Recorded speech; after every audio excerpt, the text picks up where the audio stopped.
If you click on the comments, you'll be able to get the comments back. Right. We've got. Oh, I see. Yeah. So let's see. Let's see if there's anybody out there. Live viewer comments show up in StreamYard. We need to know if anybody's out there. Is there anybody there? They're all out having fun.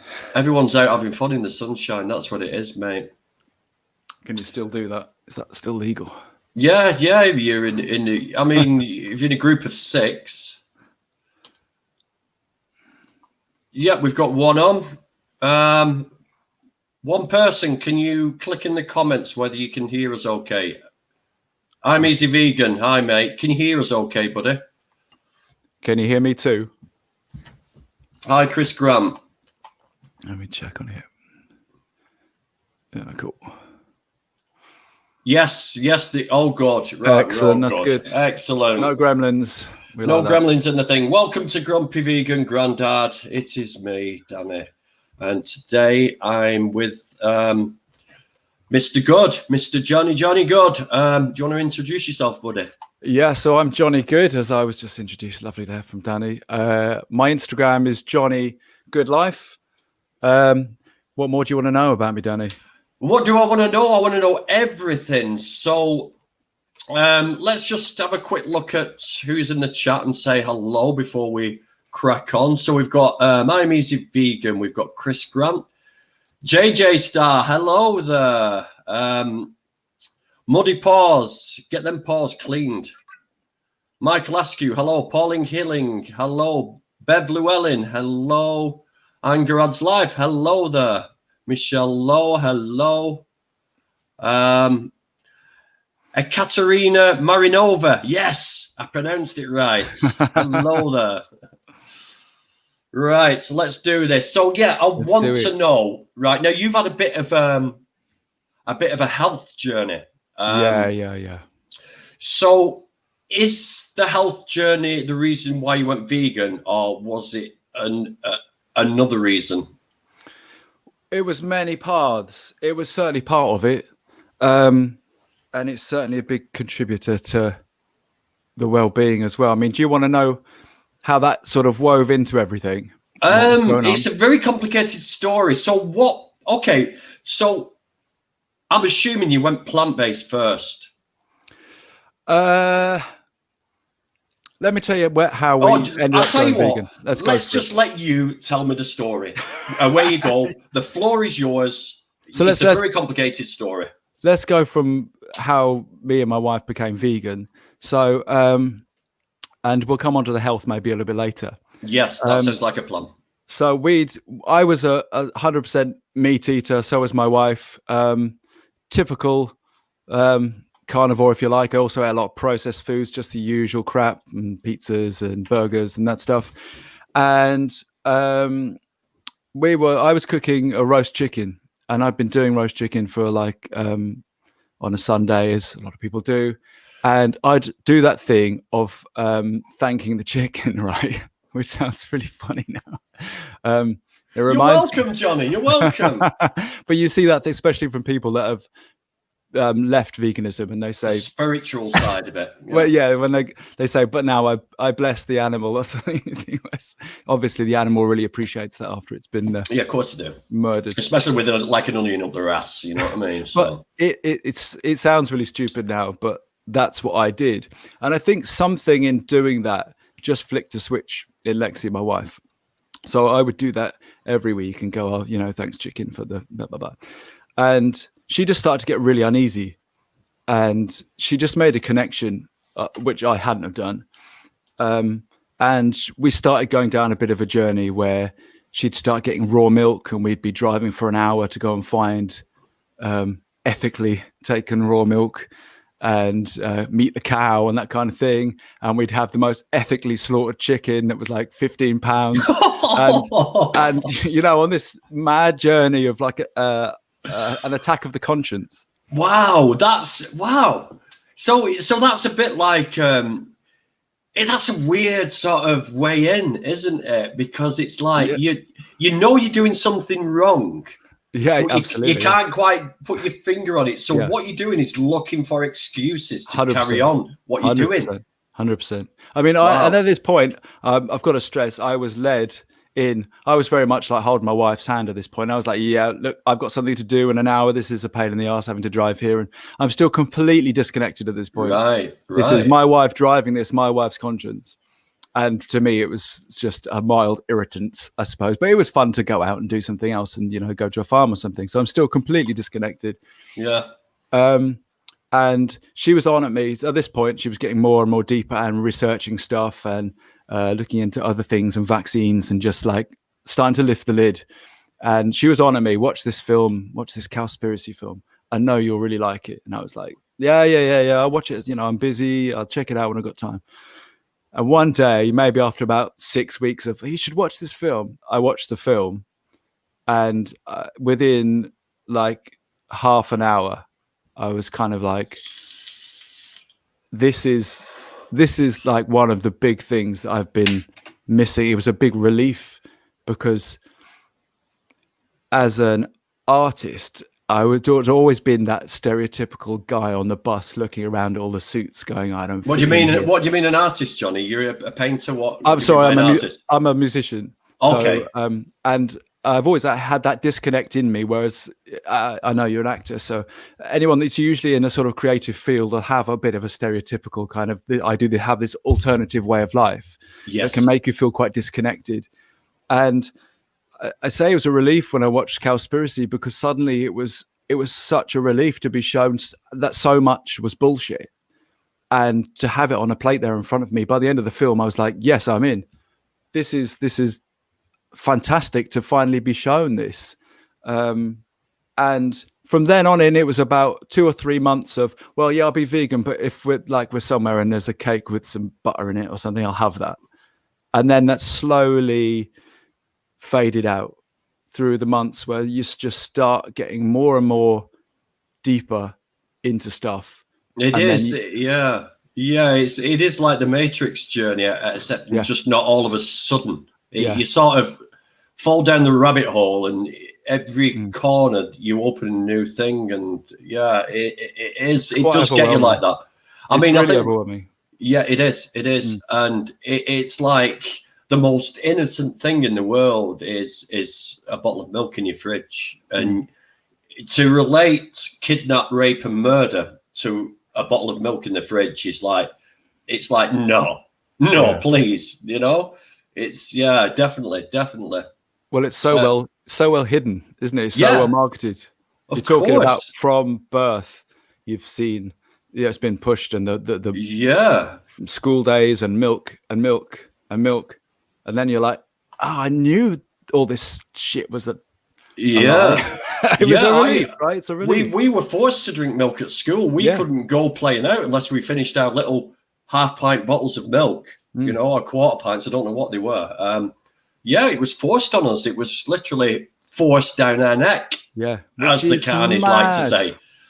Yeah, absolutely, mate. So you gradually took this journey. So I assume that your wife was with you on this as you sort of started. 100%, yeah, and our boy at this point was about a year old. So is your boy vegan? Yeah, he's been vegan from that point. So in that point, he was breastfed. So he's pretty much almost been 100% vegan, which is wow. Awesome. You'll have to talk to the UK vegan family. Do you follow those? We literally yesterday. Right, okay. UK vegan family. You've got a new follower, Jonny Goode is on the books. They'll probably get you on now for a chat as a family because be cool. That's what their niche is pushing out this family life and getting rid of all the. Because, I think there was a report about another vegan parents who were abusive parents and caused the child to be ill. And it's like, it wasn't veganism. It was just bad parenting, you know what I mean? Yeah. There's a million bad parents out there. There's a million of them. I see loads, story, right? Yeah, I see loads of fat kids walking into McDonald's and I'm thinking, that's fucking child abuse. Yeah. Feeding your kid. You can see your kid's fat. Stop feeding him. All the shit. That's child abuse. There's almost nothing more heartbreaking than seeing the fat kid with the fat family and they're eating. Eating crap particularly as well. And you think, oh man, it's sad. And you try and tell them, and you're some fucking weirdo from Mars. You know what I mean? It's like, wow. But I was going to say, I wish, because I should say I carried quite a lot of weight before I lost quite a lot of weight. I wish at that point people would have been more brutal with me and gone, yeah, you're fat. Yeah, hindsight's a beautiful thing, Johnny. And if someone had come and spoke to you, a vegan, I think your response might. No, not a vegan.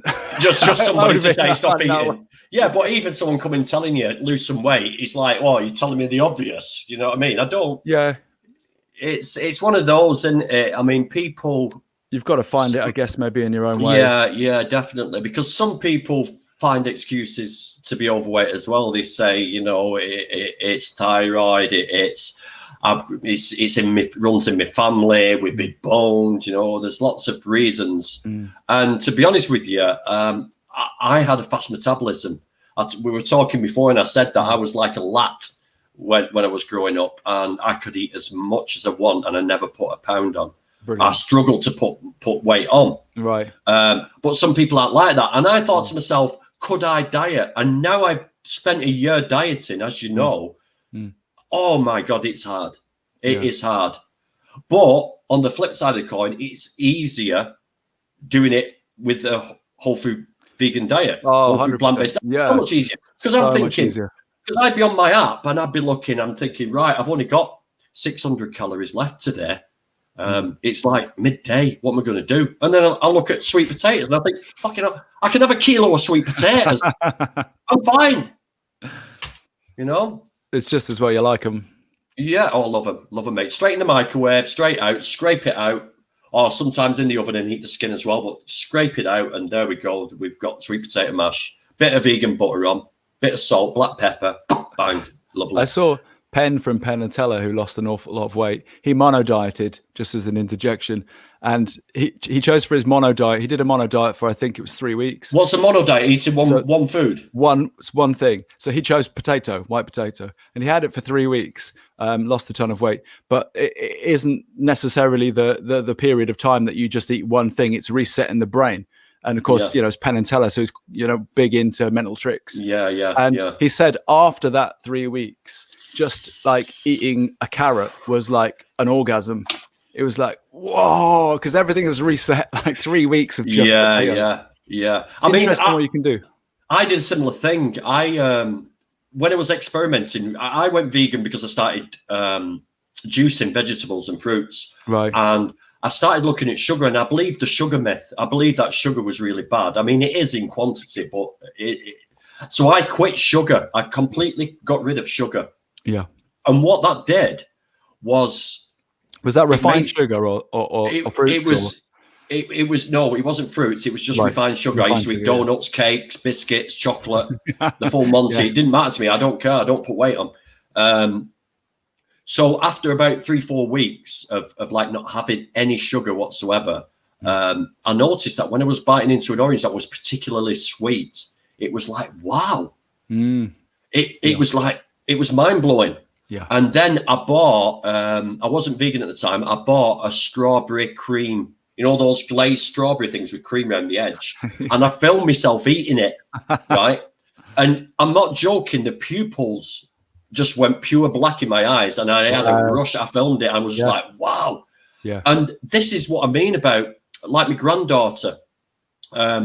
She loved broccoli. She loved fruit. She'd eat fruit till it coming out of her ears. The minute my missus gave Cleo some sweets to have and chocolate, all of a sudden, no more vegetables and fruit. It was like disgusting, bitter. Wow, that's interesting. Right. Yeah, I mean, but this is the problem with parenting at the moment is once you start giving a child that refined sugar and they get a rush off it and they taste how sweet that is, nothing comes close anymore. You know, and it's like, man, this is ridiculous. George, my boy, he's almost 7, and when I went through a long period of healing, sorting a lot of stuff out. My wife kind of joined me for some of it, and obviously we fed him sensibly, but there wasn't any sweet stuff really in the house other than fruits. And now he's kind of the other day he had a chunk of 100% chocolate, which I was having, and he was like, "Oh yeah, it's okay. I don't really like chocolate, but it's okay." And I said to my wife, "That's just incredible." Yeah. Like, not many kids would have a piece of 100% chocolate. Yeah, even I can't hack 100%. I'm on 70% at the moment, and that's it for me. A bit of sweetness. Yeah. So I like it if you have it with a date. Yeah. Problem solved, right? But have you heard about that new studies saying it's really good for your teeth? Dark chocolate, right? Over 70%. Yeah, it's apparently it releases chemicals and it's very good for your teeth. It's like, whoa, what? I'm start brushing my teeth with like chocolate now. It's like, no, don't do that, people. That's bullshit. It's bullshit. Apparently, a little bit of chocolate, it's good for your teeth. Apparently, chocolate and charcoal. So you said something about your healing. Now, this is the crux of what I got you on to talk about, because in the description in my community post, I put down that you were bedridden. Now, am I exaggerating there, Jonny? Not really. No, that was sort of just about the lowest point. I think at that point, like stuff like Epstein-Barr and stuff had really kicked in. If you don't know what that is, that's like a glandular fever, basically. Right. Which, okay. Most people have, and it's a bit of a cowardly kind of virus in that it'll only come out when you're right at the bottom, and then it kind of lowest step, it kicks you in the balls.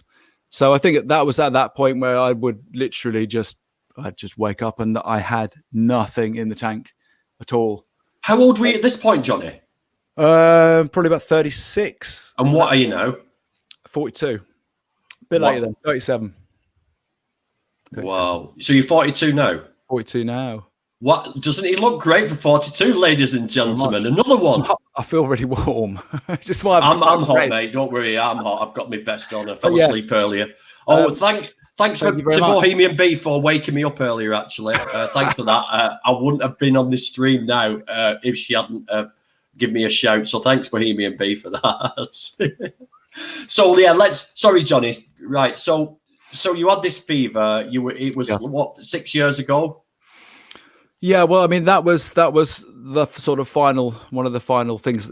Shall I kick off at the top of that one? It's a bit of a story. Yeah. I want to hear this, and I'm sure everybody else wants to hear it. Yeah, there's some really interesting bits in it, and I did make some really interesting discoveries as well along the way. Because what happened to me was, in terms of the medical profession, was very much like, well, we've done what we can, see you later. So I very much felt like I was kind of ostracized and out on my own with this one. But anyway, so I'm a professional singer. Let's cut back to whatever year it was, 2014, 15, about 2015, I think. And up to that point, I've lived a very typical musician's lifestyle. And that was a lot of booze, a lot of smoking, late nights, preserved food, processed food, all that kind of stuff. I wasn't the worst, but I was very typical, right? Mm-hmm.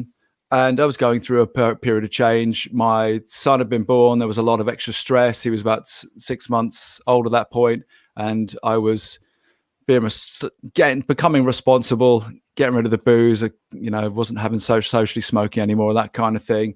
And so I was just sort of turning things around, but hadn't really slept properly. George didn't sleep for his first 9 months of his life. So that was a real kicker. Yeah, it was.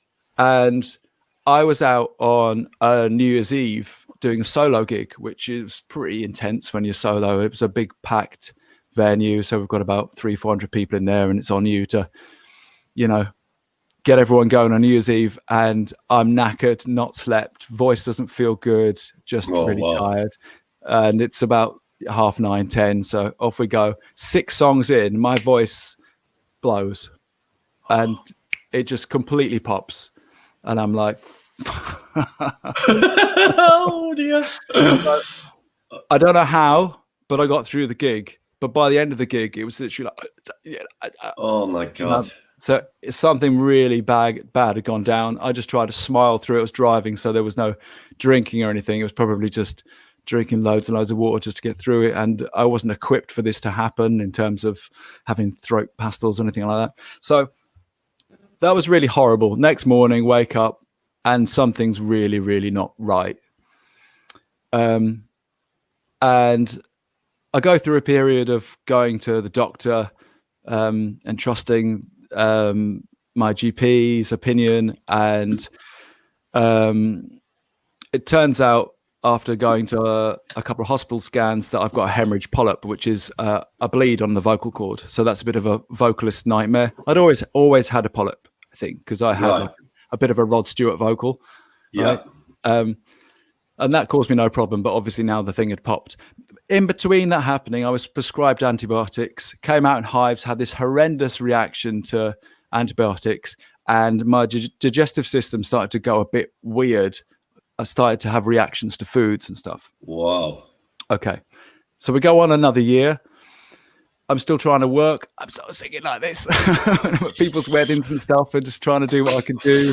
You know, I've got a new son. There's a lot of stress, a lot of pressure. Well, it's your income as well, though, isn't it? Yeah, You know what I mean? Wow. Yeah. And we rely on that's our family income. So it was a lot of stress. Yeah. And eventually, by about October, I'm like, right, screw this. I need to go and have the surgery done.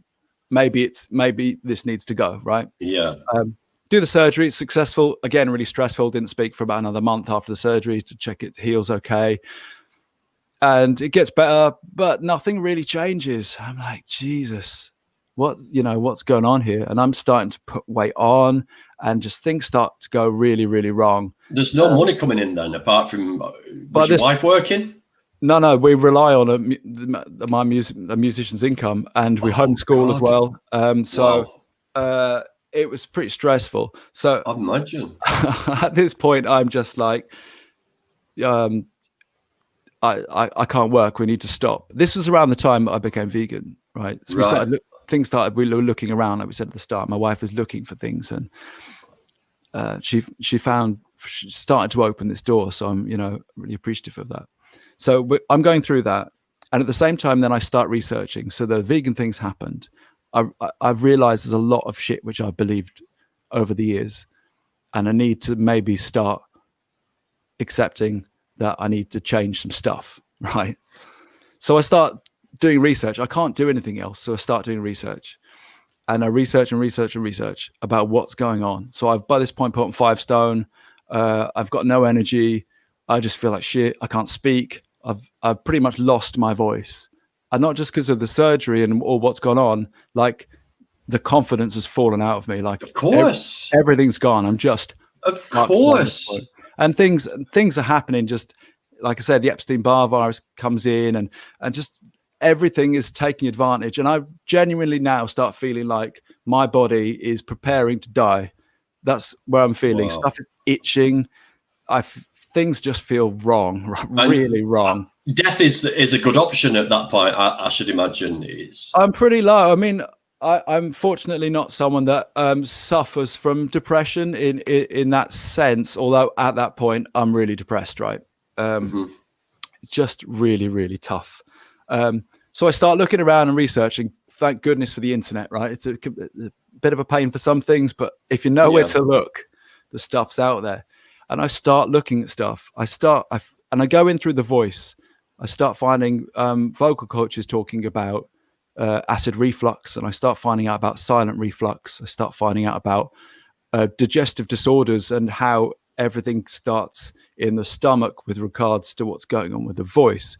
And then I start getting a bit deeper, and I start looking at the processed food industry. I start looking into preservatives in food and starting to make the acid link.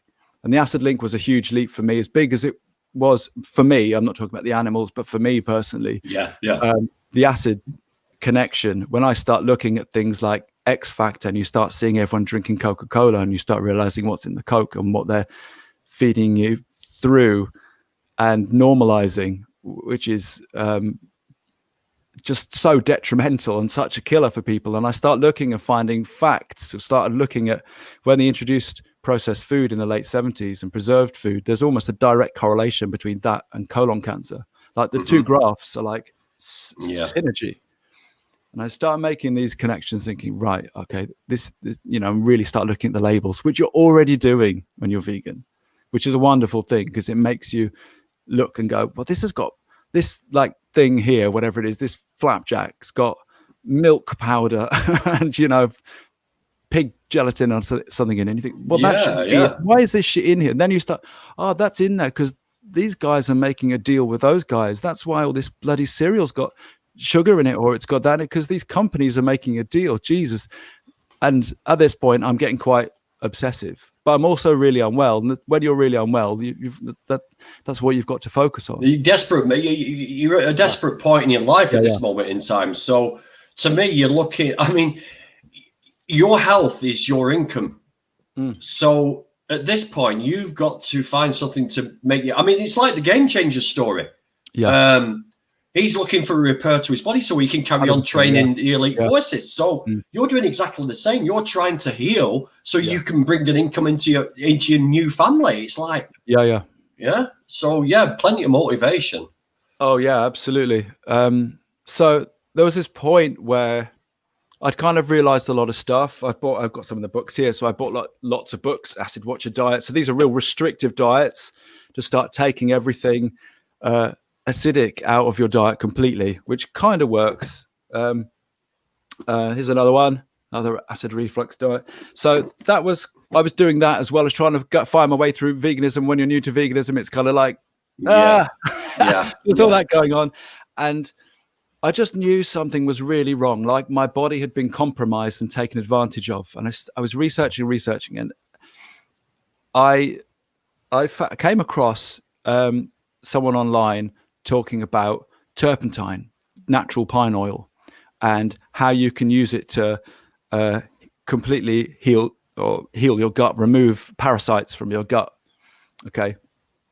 And I was kind of like, well, that's interesting, but also a bit frightening, because as far as I know, turpentine's like a paint thinner. So I started researching it some more. And I knew that the antibiotics had a huge effect on an already failing digestive system that was highly up for taking advantage of, from just living so poorly and not looking after myself. I knew something was wrong. I knew I felt really itchy, and I just, at this point, I'm really struggling to eat anything without bizarre side effects and horrible stuff going on. So I'm kind of like, I get more and more interested. I find this doctor called Dr. Jennifer Daniels, who actually got booted out from being a general practitioner from the States for talking about turpentine and inviting people to try it if they wish. She wrote a protocol on it, and she pretty much put it down to dose, like fatal if you drink a big bottle of it, but if you drink enough water, so it's water, right? So at this point, I'm thinking, well, this sounds interesting. So I order it. It comes in a little bottle with like a big skull and crossbones on it. And I've seen enough anecdotal people online to kind of make an assumption. I think this would work. Okay, so you're a desperate man at this point. So please, people, do not listen to this guy about this turpentine, right? No, do not go down that track. No, this is my story, right? And no, I'm not in any way recommending it or affiliated with pine oil or any pine oil producers. But if you want to know about pine oil and what it is in its natural state, if we just sort of forget about sort of cleaning paintbrushes, it's pretty damn potent stuff. But back in the 1800s, the black slaves would use it in terms of medicine. And if you look back in the Merck Manual's a document, a manual of pharma, basically. If you go back through the 1800s and up to about, I think it's turn of the century, just about every problem, it's turpentine. Yeah. I mean, if you go through the big pharma, there's a lot of drugs in the big pharma, like amphetamines and cocaine. Absolutely, there's drugs laced with everything, so it's not that unusual. No. Not at all, mate. So so you get this little bottle with a skull and crossbones on, which would frighten the life out of me. But and you do a protocol with it. So she sets out a protocol. So you prepare your body beforehand, which is basically lots and lots of leafy greens. I sent a photo to you. I think you put it up in next to the nice photo of me when I just lost a ton of weight. So I lost like about 4 or 5 stone really super quick. Bless my wife, because she did the turpentine along with me. So we did the protocol together.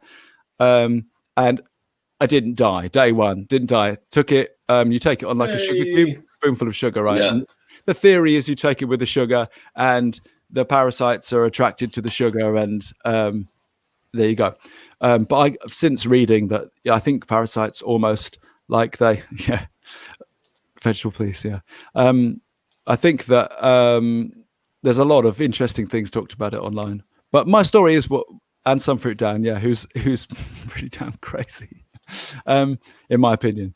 But the end of the story with turpentine is I carried on taking it, and it felt right, and eventually an absolute shitload of pinworms came out eventually after about a month. So it worked. Now I'm sure there's other ways to go about it, right? I'm sure there is. I'm sure if you went to a doctor, they'd say, well, we could do this for you if you had parasites. But by this point, as Danny said, I was just kind of desperate. I'd been sort of, doctors have quite a good way of going, well, that's the hemorrhage gone, so you'll be fine now, right? So it was such a lengthy process to get back, and I just felt like I needed to take control, and I did, and it worked. So that was good for me, right? Wow. That's amazing, mate. That was that point. And psychologically, I felt like when they left the building, it sort of felt like that was the turning point. Yeah. Right? Bye-bye, parasites. Yeah. Find a new host. It was an incredible experience because a couple of people there said they mentioned and they've seen some videos from the Some Fruit Dan that I remember seeing originally talking about turpentine.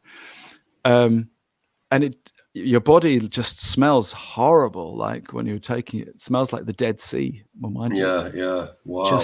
There was some bad stuff going on, and it took a long time after that to rebuild. Yeah. I think it's like a forest fire. That's how I think of it when I look back. Like it just wipes everything out. Yeah. I mean, not to be taken like. Personally, I mean, anecdotal is. I always tell people as an anecdotal story is that I used to be down with a cold, man flu, three times a year, maybe four, all the time. I used to be down with it. I've had one bout since I went vegan in 5 years, one bout. And the reason I got that infection was for two reasons. It was near Christmas time. I was working absolute stupid shifts on the wagons where you can't eat properly. You're awake at different times. You run your immune system down. My son was sat on this chair behind me, coughing, germs all over the house in front of me with his. And I was just exposed to it at the wrong time, wrong place. And that's the only time I've been down with anything. And that only lasted 3 days. So I totally get it, mate. Yeah, and the same experience here. I used to be... it seems so obvious when you look back, but of course. I used to get loads of colds. I used to miss a cold. I remember getting one cold and then come off the end of it. Then you catch another cold and another cold.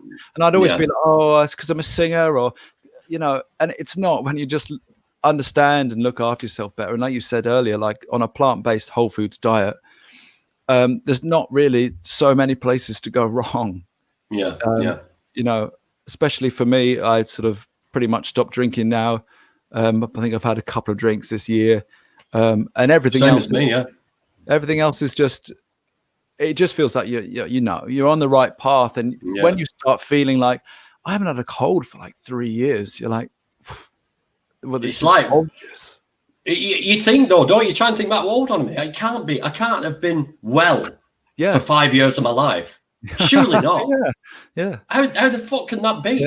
With everything going on, and because all my family are carni. And they're always coughing and spluttering. I think I've got to get some. And I do get that. When you get that dry mouth and that dry throat. And you think, right, tomorrow I'm going to be down. And then tomorrow comes and it's gone. And I'm thinking, have I just fought off that? Has my immune system just kicked that shit out? Yeah. I have the same thing, and it still surprises me, or me and my wife, if we're like, did we just get something and it just went with sleep? And that's a whole new experience. And you know something, what you said about the drink as well is I don't drink anymore. I'm not on the wagon. I've never had a problem with drink. I've always been able to get as much drink as I want. But I've noticed the first time I was dieting for a year, and when I was sort of had been 6 months in the diet, I'd have the occasional drink. I started like doing my fitness regime. Even a glass of wine, I'd have a glass of wine, and the next day I'd have phlegm. Yeah. I'd have a phlegmy reaction to it, and I think, well, hold on a minute, that's a reaction to the alcohol. That's done, and that pushed me away from it. It is. It's definitely one of these side effects. Is like we've had the same thing with sugar. Yeah. You can feel poisons when they hit your body. Oh yeah. That's what I was saying with sugar, and I agree with you what you were saying earlier. You know, a little bit here and there is fine. If we go out and someone's made a cake, fine, I'll have a bit of vegan cake. That's fine. When I'm at home, we just don't have refined sugar here, but I don't have a problem with it if I'm out and about and I can say I want a slice of cake. But we went out to Colchester, and it was there's a nice vegan place there, and we just kind of blew out on the sugar. We were like, yeah, we'll have this shake and we'll have this, and we were just so sick, all three of us, like we'd been poisoned. By the time we got home, about 2 days of, and not like a food poisoning, like just nothing, just felt like shit. Yeah. It's crazy, isn't it? It's crazy. But it's poisoned in that. That's what. But once you have it, though, I mean, I bet you were climbing the walls when you first have it. It's like, yeah, we felt pretty excited. And George, because he's very good. Like he's like, oh, that's too sweet, which we've all become now. But yeah, now if he has something like has some vegan sweets or something, then it's really noticeable. We're like, Jesus. Yeah. Don't give him that again. Lock him in the sweet room. Yeah. But what's addictive, I find I'm a very habitual person rather than an addictive person. You mentioned that with alcohol. I still regard myself as being an alcoholic, but purely by habit. I would be, I've got to have my drink in because it's 6 o'clock and that's the time I'll have a drink, right? And now I'm just the same, but now it's running, or it's go and do some weights, or it's meditation, or it's cold shower, or all that stuff, which is great. Just training the mind. Definitely, mate. UK vegan family. Adam was forever having asthma related issues such as hospital trips for chest infections and constant colds. I always had colds too. Nothing since being vegan. It's not one at once. Yeah, I mean, dairy's the biggest trigger for asthma. Yeah, definitely. So come on, let's move on then. Let's go from this. So you had your turpentine. You cleared all these little guests you had in your microbiome. What was the next stage? You're vegan now, so a lot of counselling. So I went through quite a lot of counselling as well for the voice, to find out what the mental sort of strain was from all the way back from childhood, to work out what was going on and why my voice, and to find my voice, if you want. That was amazing. It was a great experience. Saw a great counsellor, had a vocal coach, just kept learning loads and loads of stuff, meeting loads of people. And then I got, let's see if I got this book. My wife started getting into the Happy Pear, right? And I'll show you a photo. I think it's this one. I don't know if you know the Happy Pear. I'm sure you do. No, I'm not. Do you know something? I'm the person who throws the instruction manual away when you've got to construct something. I'm not a reader. I've read quite a few books, but I'm a visual learner. I like to learn visually. I get very distracted when I'm reading.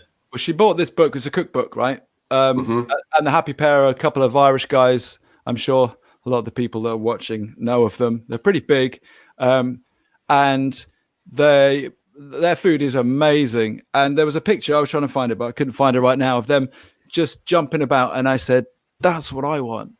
And they just looked like the very picture of happiness and masculinity, but contentment. They looked just like they had the balance right. Okay. And I was like, I want that. How do I get to there from where I was, which was like a husk of a man right now? Yeah. I mean, your life, it's like it was really low for you. It was really hard.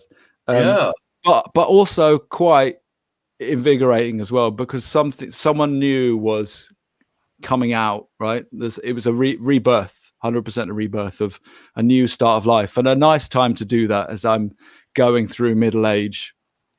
And so Lex starts cooking from the Happy Pear. I start sort of checking those guys out, and they're about the same age as me. And I'm like, okay, they've been vegan longer. They've clearly made some good choices, and they're just succeeding at life.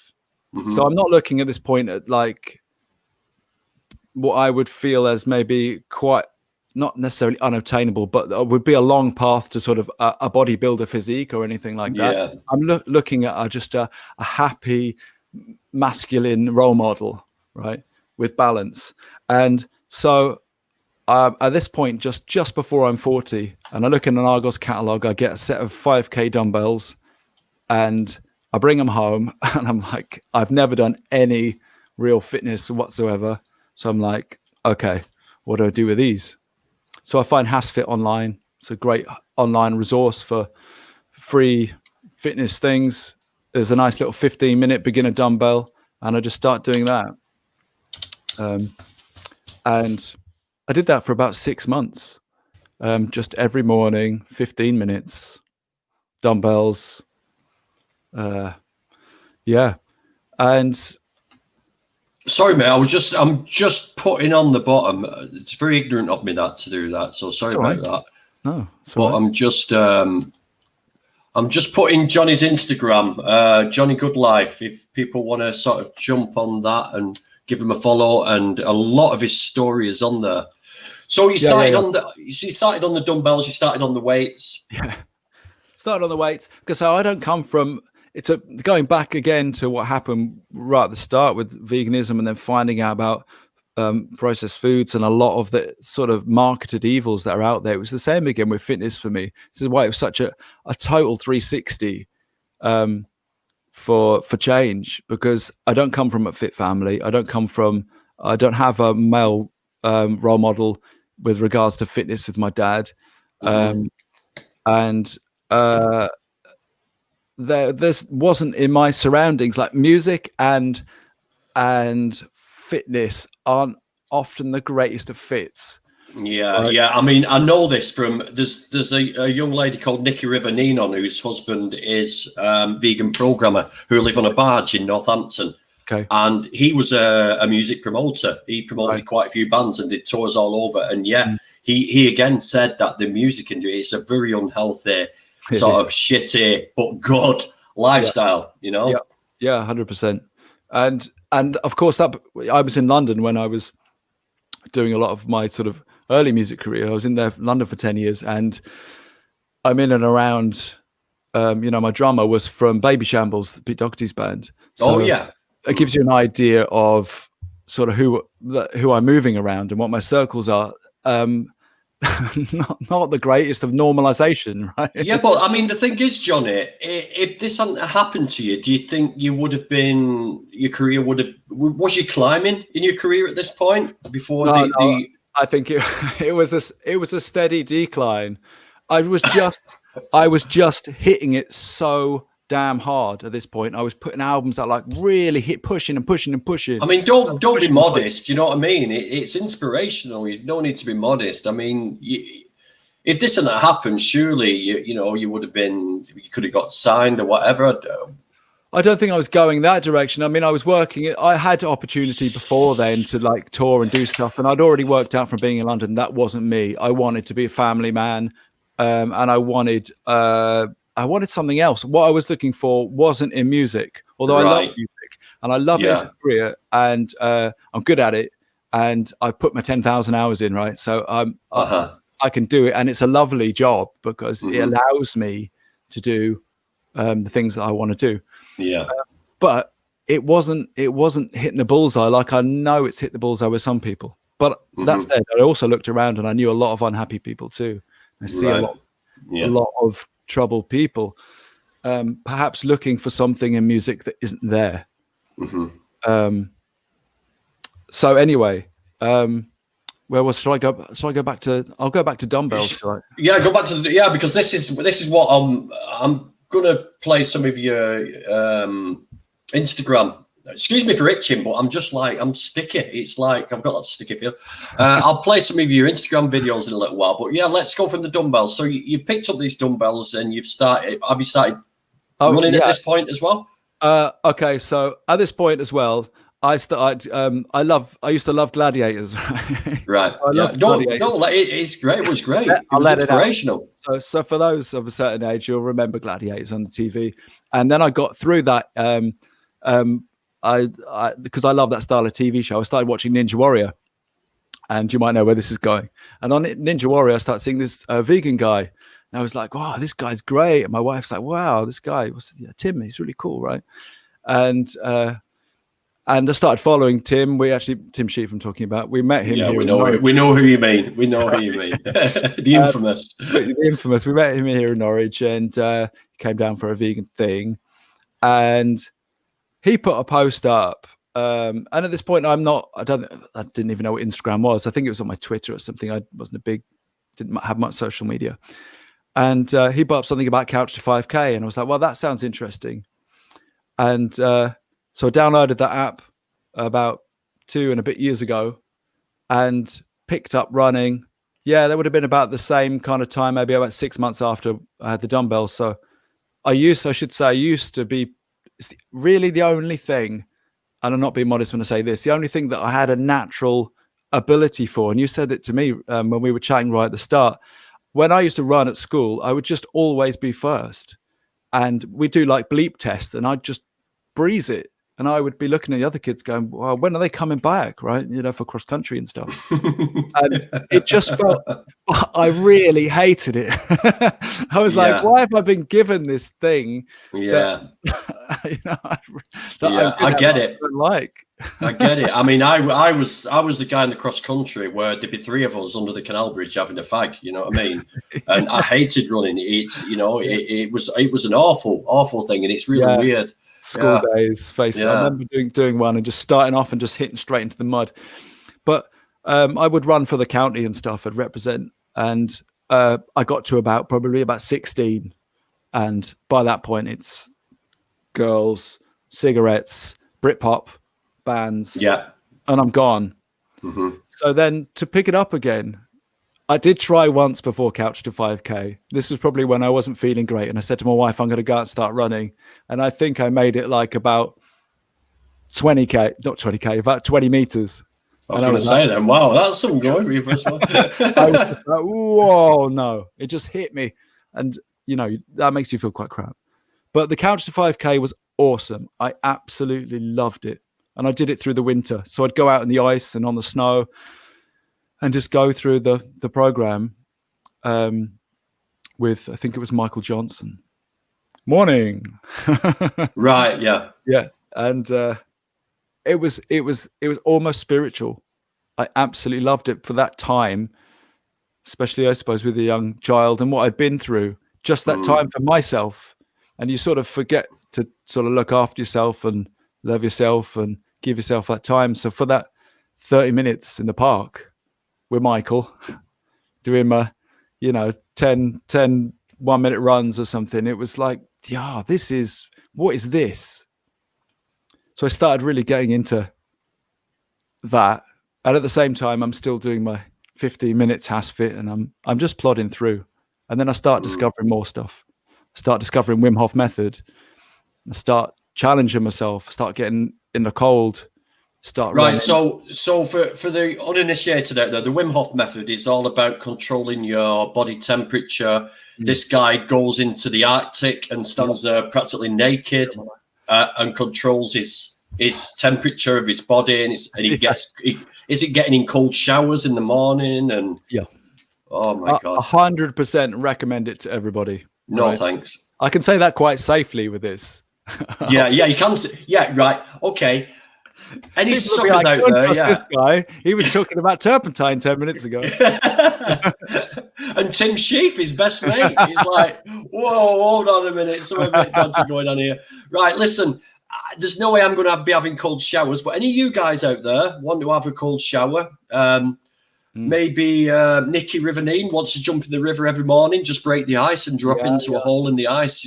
Go for it. But apparently, I've heard some really good feedback over this. 100%. Just opening out your cardiovascular, and there's so many benefits, mental benefits. You come out feeling. I went in and did I think it was early January last year, just we drove down and I just jumped to the sea for a bit, and I was just buzzing all day. I just felt so good all day.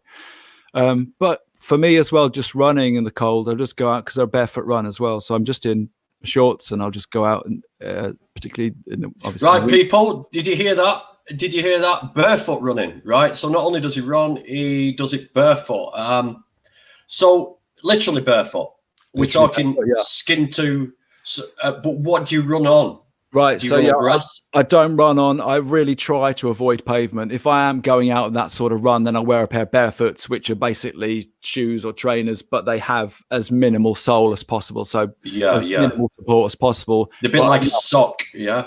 Yeah, but enough that you're not gonna really be ripping yourself up on the pavement. Although I know people that do. For me, I'm not there yet. So, and I'm happy on the grass too. Wow, chainmail barefoots too. Cool. So, So I like running on grass. I like running through trail. I find it running for me as much as it's physical. It's just for this spiritual and a natural place to be. I like to run through nature. I don't have headphones or music or anything. I just like to be as close to the nature as possible when I'm running barefoot. That makes sense. Yeah, well, of course it makes sense because as a runner now, I could call myself a runner now. As a runner, there's nothing more cleansing for the mind is to run because all you can concentrate on is your breathing, where you're stepping, how fast you're going, you're trying to slow down. This problem of this bill that's just come in, the problem that you're having with your family at the moment, the animals getting abused everywhere around you. The fat guy with the hamburger in his face, it's all blurs into insignificance when you're running. And you come back and you do buzz. I mean, I do get the barefoot thing because you get anybody to rub your feet or tickle your feet, they're very, very sensitive. And to me, I mean, my wife sometimes massages my feet, and if she presses a certain point, I can feel it in a part of my body. Sometimes I can feel it in the heart area. Yeah, absolutely. It's crazy. So I've always said I want to go barefoot walking. Right. Yeah. Not so much running because at the moment I may consider it actually, Johnny. Now I've spoken to you. But yeah, it's very cleansing, and I do run with earphones on. But I'm sort of in the middle. I'm in a valley, and there's nature all around. But I've got to travel to get to it. Yeah, I'm mainly road running. I'm really lucky here because we've got sort of we're on the outskirts of the city, but we've got a lot of woodland and a lot of parks really close by. So I have to do just a couple of roads, and I'm in there. So I'm quite obviously, if I was built up in London, I'd be 100% wearing. Barefoot, definitely. At least having some more protection. But the wonderful thing with barefoot running for me is when I started when I was going through this whole sort of rebirthing stuff, my gait and my whole walk. I did a series whilst I was trying to heal my voice. I ended up healing lots of other things, which was a good thing. I did Alexander technique, which is a lot of postural rebalancing, a bit like Tai Chi. Yeah. And my gait was, very much here. Yeah. And I see people now and they're running and their body's like half a meter in front of where their legs are and they look so heavy. Yeah. With barefoot running, you have to be stacked. You have to be chest forward. And you've got to be as light as you can. And you become so aware of form. And you just get lighter and lighter and lighter. And it's a great teacher because if you're not, I've had times where I've just, especially at the end of a longer run, and your form drops, and you're like, felt that. So I mean, I've had a rotator cuff injury, right? And nasty. And that is all about form again. It's I mean, I look a bit lopsided now. Actually, I don't know whether it's my camera or not, but you tend to be like that, especially when you're on a computer. I know. And what happens is, if people don't know what the rotator cuff is you've got a bone there, and then you've got like the ball joint. And what happens is when you start agitating it, it builds up a layer of protection on it. But that layer of protection closes the gap even more. So you sort of get even more agitation. And it's like a vicious circle. And I had to do 6 months of training with bands. And now I put my shoulders, it hurts when I put my shoulders back now, but I try and keep remembering to put my shoulders back when I walk, you know, and so I get the form thing, definitely. I always try and run with my head up, which is hard sometimes. I've also started nose breathing. Do you nose breathe when you're running? Because because I saw that guy talking about it, and it's a very hard thing to do at first, but once you get used to it and train your diaphragm, it's like you don't dehydrate half as much, you know, and you're breathing lightly all the time. It's there's a lot to it. Was that Tony Riddle that you saw? Yes. Yeah, he's great. Yeah. But it's something I never thought of neither. Yeah. Let's just have a quick look, Jonny, at your Instagram, because I've been watching you for a while. You're dressed as a bee there, actually. Yeah, I'm training for my first marathon. So I'm going to do my marathon on Halloween dressed as an evil bee. So, you know, you can come along and join me on that online. There's just me in my garden. So another big thing of me is just working out in the garden. I've never actually been to a gym. Right. And how tall are you, Jonny? I'm 6 foot. Right. So you're right. Okay. So you're a tall guy. I guess so. Yeah. And so you built this out of scaffolding, I'm assuming. Well, these we bought, right? So we got into climbing, we got into bouldering. So we joined a bouldering center back in August last year. And if you've never tried bouldering, you should go and try it. It's really good fun. It's a bit tricky at the moment, but hopefully when things ease up. But it's brutal. It's brutal. So I got to a point of fitness where I thought, I'll be all right at that. Wow, climbers are just another level. So we were doing that. So bouldering is climbing, I'm assuming. It's just climbing without low-level climbing without any, ropes or anything. You literally just get on the wall, and then you follow a set path, right? So follow a certain coloured path, and we were all going as a family, the three of us, and it was great. And we got to a really good level after 6 months, a good beginner's level, let's say. And we're really getting into it, and then all this stuff happened this year. And I was like, that was really I was really into that. And so was my wife. So one other thing that I wanted to do was just get into pull-ups. And I'd always seen guys doing muscle ups. And I was like, wow, that just looks so amazing. I wonder if one day I could do that. So I thought, well, I'll set myself that as a challenge and let's just see what we can do. So we saw that online, we bought it, and it's been amazing. I mean, it's a good gauge on where you are with your fitness as well, because when you can lift your body weight, you know that your muscle to weight ratio is spot on. Yeah. And are you talking about the ones where you pull up and then go up? And, No, I haven't done one yet. I don't want to make myself look stupid at the gym. I really don't. But... Oh man. Well, I should say at the turn of the year, I was like going to put it up on Instagram this year, 2020. By the end of the year, I want to do a muscle up, right? And so it kind of was convenient. It worked out when I got the bar in like March, because I was like, well, I'll put all my focus into that. And it's like anything, when you then start looking at something and you start to then appreciate like the nuances and the skill and the strength and the technique. So the journey to trying to do that, which is I still love, I'm going to do it, but the journey I've been on has taken me into some great places. And just now, it's taken me up to now to be comfortable to do 3 sets of unassisted pull-ups, just doing the pull-ups themselves. I was like, oh, hang on, this is really hard. It is. Let's back up a bit. So let's just have a little recap. If anybody's got any questions out there, start firing them into the chat now. So let's just recap. So you went completely downhill. You lost your voice. You lost your fitness. You lost your health. You looked at the vegan lifestyle. Lost your business. You looked at the vegan lifestyle. So now not only are you recovered, how's the voice? Yeah, it's really good. Thanks. I'll tell you the last thing, and I should say for anybody, the last sort of thing that's changed everything for me is positive affirmations every day and changing the internal language in my head and my external voice. So now whenever I feel that my voice doesn't feel quite right, I vocalize positivity. and I've changed it in my head too, and that's been so hard. Are you going to show us? I mean, right, okay, I want to share one more thing here, and it's Jonny's YouTube channel. So I'd love for you all to sort of go over there and take a look. It's called The Good Life UK. You may get Richard Bryars and Penelope Keith for the first few videos, but you've just started this now, Jonny.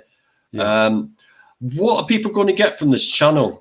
Right, so we've had this sort of planning for actually quite a really long time, and we've just sort of emerged out now onto YouTube. But our long-term plan is to purchase some land and buildings and start something called the Good Life UK. So at the moment, we take care of rescue animals and mainly disabled ones at the moment. We've got a couple of animals with a leg missing. We've got some rescue chickens. And the ones from Romania, we've got a couple from Greece. So we're just sort of taking animals in, and we want to expand that. That's obviously a big part of veganism for us. But the other side of it that we want is it to be a sanctuary for all. So we want it to be a place where people can come, where there are animals, rescue animals in a natural surrounding that can be in a space where they can just decompress and be themselves, just do what they want to do in a quiet place. And we want to have people, guest speakers, we want to have people, and we want to center it around positivity and, promote a natural way of living and pass on a lot of the stuff which, we've learned up to this point, but also invite people who we've learned from and continue to learn from to come and speak. And that's a long-term plan. So we've got a crowdfunder going and we're getting that moving. And one of the parts of this to just get the story out there is we've started this YouTube channel where rather than wait for stuff to happen, we're now YouTubing and interviewing people, inspirational people to get, inspire people now through, they might be going through a tough time right now. They want to hear some positivity and perhaps find a road as I did, if they're struggling with their health, mental or physical. So that's the kind of long-term plan. I mean, I must admit, your voice is very, very calming, Jonny. You've got a lovely tone to your voice, and it's not like mine. Mine's like wakes people up, but yours is just calming. I'm not sending you to sleep. No, you're not sending me to sleep because no, I've had my sleep. But let's have a look. There's a few comments here for you, Jonny. I got her name right last time. Katerina Marinova says, I am battling a stage 4 cancer and I'm pushing myself to do 10 to 12,000 steps a day. Even when holding to a table and doing the very steps, it gives me a sense of normality and an aim to reach. Definitely, Marinova. 100%. Good luck to you, darling. 100%. Just keep positive. Keep that inner voice positive. That's what I found, which... I don't know if you know David Goggins or anyone's seen David Goggins. You should check him out. He's amazing. He did a thing recently where he tape recorded. Every time he had his thoughts, he tape recorded his inner thoughts. And so he heard what his inner voice was talking about. And he was like, whoa, he couldn't believe the crap that was going on inside his head. So that's what I started doing. So constant positivity, flipping everything for constant positivity. It's remarkable how you can change your mindset and keep things really positive. Yeah, because I mean, I must admit that I'm a very positive person. I've taken a lot of big knocks in life, but I've never sort of let them get to me. But sometimes I have dips. I mean, as you know, as an entertainer, when I do learn a script and I perform it, the build up to it, and then once it's over with, you get a bit of a dip in mood, and it's like, and it's like. But as soon as you get that inspiration to do something else, you build up. And that's the only sort of dips I have in life. But generally, I'm a very, very positive person. UK Vegan Company, have you seen Running for Good with Fiona Oakes in it? Yeah, amazing. I absolutely love that, what she did. It's an amazing run. We interviewed Leek Taberski last week, who also did the Marathon des Sables. It's a mad race. It's a mad race. There's another great documentary, I suspect either on Netflix or Prime, another runner that went, but he got lost on the route of the Marathon des Sables. And he found a hut. He was left for dead, right, eventually, because they just thought, well, this guy's he's gone, and you have to sign a waiver before you do it. But his wife kept believing. But anyway, he found a hut, and he had to bite the heads off bats and drink their innards to survive, and that's what he did to survive. And I know, I was like, okay, I'm drawing the line. But it's an incredible thing, right? And Fiona's story is mad because she's got no kneecap. Yeah, she's running down these dunes. You're like, so I often think of her, and she's got that lovely narrative of when she's struggling, she thinks of the caged animals, and like that's a great thing when you're running, to think, this running right now, if it's hurting, well, it's still a privilege. Yeah, definitely, and that's my motivation sometimes. I mean, I've got a good question from Bohemian B, which ties in with this, but I always think about a pig in a sow stall and think that pig cannot move, yet here I am whinging and moaning because I've got a few aches and pains, running free, and that spurs me on, But Bohemian B says, Jonny, when you run, and I know why she's asking this, because I've sort of pushing her to do a bit of running on the treadmill. How do you battle with that voice in your head that convinces you tired and that's enough? Good question, B. I mean, I do vocalize a lot now. So I'll be out and I will say it out loud. I'll be like, I am strong. I'm a powerful runner, right? When I'm running, and people will be like, Jesus, have you seen the guy like with no trainers that's got his top off running down through the woods going, I'm strong and powerful. So I have a really strong conscious narrative to not let that voice. David Goggins, who I mentioned earlier, calls it the mother.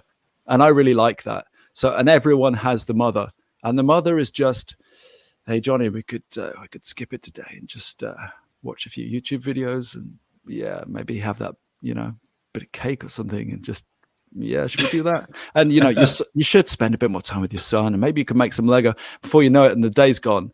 It's about dealing with the mother, and you have to, if you recognize the mother as something that everyone has, but it's a separate voice from your own, to say, do you know what? No, I need to go and do this. I'm going to go and do it. Get over the threshold, get moving. And then, if you're feeling tired, I think, in the question as well, if you usually say run 5K and you think, can I push on? I'm feeling a bit tired. Your body can just do so much more than your mind. Yes. So you just keep telling yourself, like, you can shout out if you feel good for shouting out. It doesn't matter. Just be like, we're going to go for it. We're going to do it. Just keep on. Say it and believe it. I mean, it's funny. B does a lot of bits and bats for me, sends emails for me and stuff like that. And she said, I'm going to the gym today. And I said, listen, I want you to do 45 minutes on the treadmill. She's only been running like 2-3 weeks on the treadmill. Oh, brutal. Yeah, exactly. So I said, I want you to do 45 minutes, because she did 30 minutes 2 days previous. And she said, right, I'll try. Honestly, I'll try. So, like, I didn't even plan this, but I rang her at 30 minutes and she answered. She said, I saw the phone ring, and I thought, no. And I talked her through that extra 15 minutes. Wow, it's awesome. And it is that. It's that alternative voice. She was distracted from that voice saying, stop, you've done enough. Your leg's going to break. You're going to hurt yourself. You're going to die. You're going to do this. You're going to do that. Stop. Distraction. And that's another really good trick is, which me and my wife did during lockdown. We're really focused on this, is to, if your relaxation in the evenings, so watching a bit of TV, which it is for me, I like a bit of TV just in the evenings, to kind of sideline the EastEnders and stuff and just start watching inspirational stories. And we got getting into things like the Ant Middleton show with like the SAS thing, and just people getting through extraordinary suffering. And it started to feed in. Like in the mornings, I started listening to, I'd always start with something uplifting in the morning as well, and it all just started to feed in. I constantly be watching these shows and films about inspiring stuff, and that voice just starts to change. So just watching uplifting, motivational stuff rather than doom and gloom, which does affect not just how you feel, but everything that's going on. We're going to have a talk, Jonny. We really are going to have a long talk. I mean, number one, I'm going to be your first visitor at this place that you've got going to get going.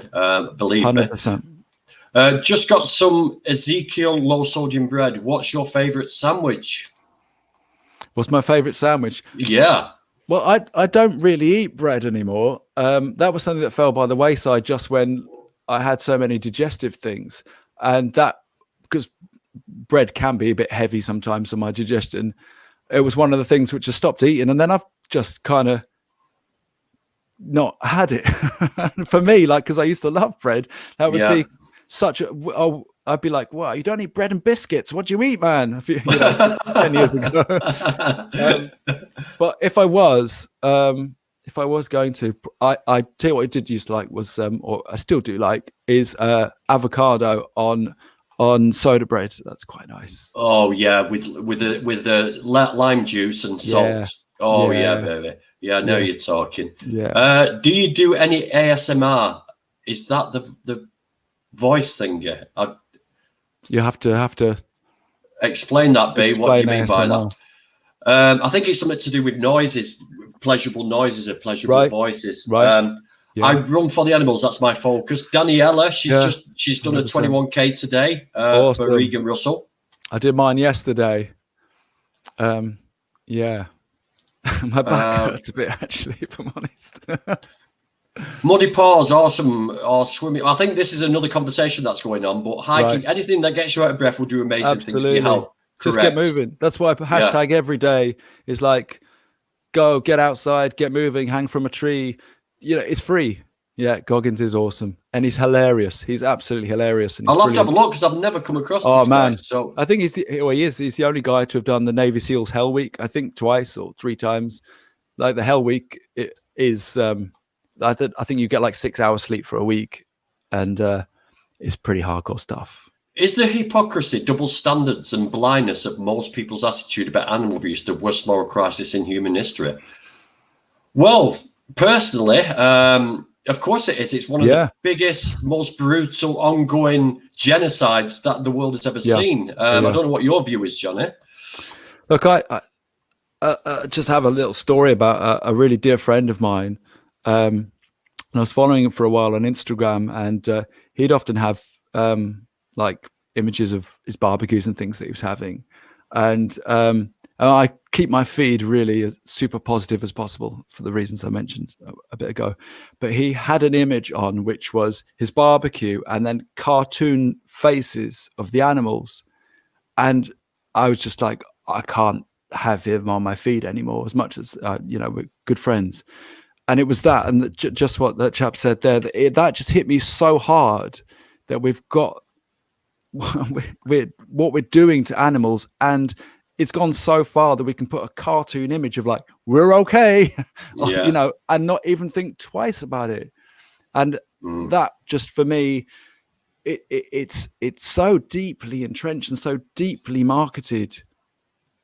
It's such an evil. It is, really and it's just so surprising how blinkered we are. We cannot see.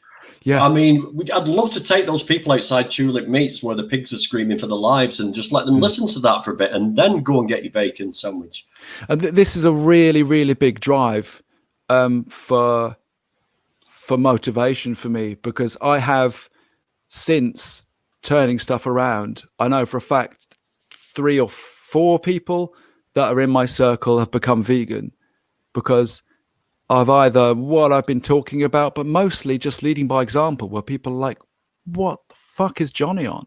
Like, maybe there's something in this. And, you can come at veganism from so many different angles. I don't care what angle you come in, as long as you can do it, right? Yeah. But that's a big inspiration to keep on being inspirational for people. It's a big motivator to carry on showing people. Yeah, of course. I mean, like I said yesterday on the stream, somebody was looking at me at the gym, an old friend, because my gym had closed and I'd gone back to my original old gym, and they were looking at me and they're like, what are you doing? And I told them, and they walked out of that gym and said, you sent shivers down my spine. I'm going looking for vegan food in Tesco now. And it's like, awesome. And lead from example. There's a couple of guys. There's a couple of guys who we know, and they're both really fit guys.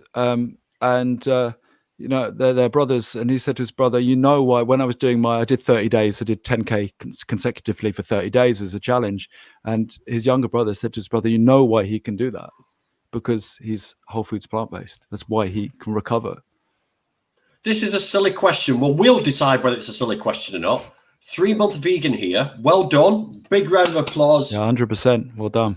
Keep it up. The question is date sugar. Better than coconut sugar. Anyone? Just seen it in Asda.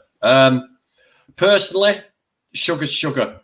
You know, if you're having sugar, you're better off maple syrup or whatever. But all sugars are the same. They all do the same. They're all dead calories. It doesn't matter how you have your processed sugar.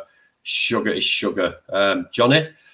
Yeah, I just say avoid as much processing as possible. You know, Daddy just touched on it there. So you can have agave, the liquid sugars, or maple syrup, or you know, you can have no sugar and then put something like dates in it that haven't been processed to find your sweetness. There's other ways around it, and that the less you have, the less you start to want it in the food. So, you know, just avoid processed stuff as much as possible. But you know, if you've got no problems and you're having a little bit, treat it like maybe having a glass of wine or something. You know, ASMR is like soft talking sounds. Someone could be quite soothed. I think Jonny could do it, giving out positive or relaxing affirmations. Oh, there you go, Jonny. You're a smooth talking person. There you go. That's nice to hear after everything that I, you know, went through. I had this with the voice actually online about a week ago. Someone said, oh, you've got a good voice for radio. And it's nice to hear because, well, I'm a singer. You'd hope that I have a nice timbre and tone to my voice, especially because I do wedding singing. So it wouldn't be good if I was Johnny Rotten. Right? But it's nice for me because I've had such a journey with your voice. I'm so vegan. I call my lovers gay. Nice. I need that on a t-shirt. the old ones are the good ones. I always say. I would say Danielle is great at cooking and doing stuff for a kid. And I would say dates and really ripe 100%. Bananas for sweet or mashed sweet potato. Yeah, definitely. Yeah, definitely. It's the way forward. It's just nuts. It's like. It's just rewriting stuff. And I like that because I think I have quite a lot of punk in me anyway. I like to just question the system and try stuff. And it's just rip up the rule book a bit with, you know, cooking. I think you have to. Oh, I agree. You know totally. I agree totally. Just there's so much shit this needs to have this in it. And it's like, just take it out and see what happens. The best thing I ever bought was a wok. Right. And I get my wok and I just grab things from the cupboard and throw it in. And there's, like you said, no rules. You know what you like. You know what flavors. Play with stuff. What's the worst that can happen? You throw it in the bin. You've wasted food. It's not that bad a thing, you know. Yeah. I wouldn't say that someone who's really poor doing that, obviously, but let's have a look. The vegan vlogger. I suffer with many health issues, struggle with anxiety and depression due to severe pain and PTSD. You would make a good mind coach. Okay. Maybe link up with Jonny, and I'm 100%. Sure he would have a chat with you, vegan vlogger. You can find me on Instagram, which is Jonny Goode Life. Or I'm Jonny C. Goode. Goode's always with an E at gmail.com. Feel free to just email me there. Do you know, also from what you've said, Wim Hof method, go check that out for PTSD. Check out Wim Hof. Let me see if I can find it, Jonny. Is it Wim Hof? Oh, that's how you spell it. It's all over the internet, but you can download an app. It's a breathing technique which will do wonders for anxiety, and also just beginning to get used to the cold. But you can do everything through his app, so it's really cool. But his story is amazing. Let's just screenshot and. Let's just take a quick look at this. Here we go.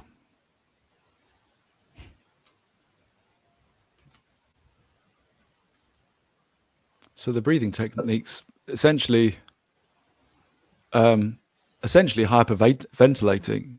Yeah. So it's a deep breath in and then let out for 30 times. And then it's incredible because the first time round, you're like, whoa, okay. Didn't breathe for an hour for a minute and a half, and you just slowly. It's basically a fast track into sort of deep meditation. Yeah, the Wim Hof method, cool. WIMHOF. So there is the guy, and he's have a look at that, guys. 100% check it out. WimHofMethod.com/e-learning. So he does it online as well. So brilliant. Yeah, he's great. Through lockdown, he was doing live stuff, and it was so nice. So you're just interacting with him, doing the live breathing technique, and he's a really fun guy. Just watching his stuff is great. He was like getting his guitar out and singing. You're doing his free singing. Yeah, just love all that stuff. Just like let go, let's do this. It's nice. And the cold, start to become friends with the cold. Cold shower a day keeps the doctor away. I think I'm a while from that yet. Johnny, have you tried Dr. Gregor's Daily Dozen? I think that is just natural behavior anyway for a lot of people. Yeah. No, I haven't. Okay. Let's have a look. One more. I used to use a cold pool and hold my breath for around 4 minutes. Awesome. Yeah, I need to sort out some sort of outdoor cold thing this winter. I mean, the showers are a really different experience from actually immersion. I'm not sure what's harder. They're just different. But I need to get something sorted for outside. It's kind of different. I've seen guys that like getting wheelie bins and stuff. It's just getting out. It's just getting out. I can see myself being there 3 hours later, like, Lex, I'm stuck in the wheelie bin. I'm really, really cold.